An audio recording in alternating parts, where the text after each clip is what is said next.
ng ating mga anak. Sila ang lakas ng mga magulang.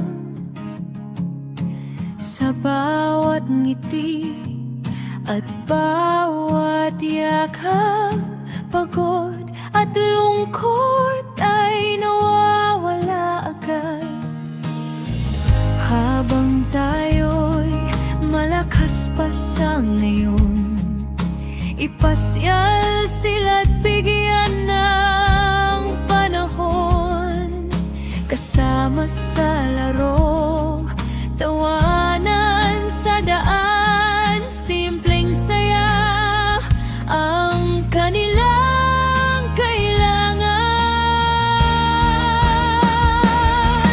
Mahalin natin sila habang andyan pa.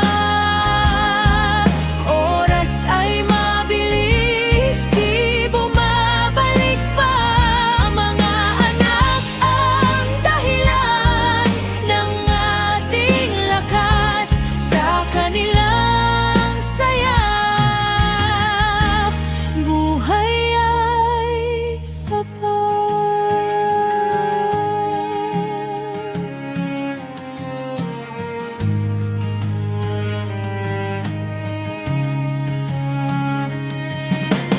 Ang mundo nila ay puro laro, masaya, simple at walang gulo. Tabubuhan, tawanan, walang iniisip. Ganyan ang batang may pusong tanaw ang langit. Kay gandang balikan ang ating kabataan.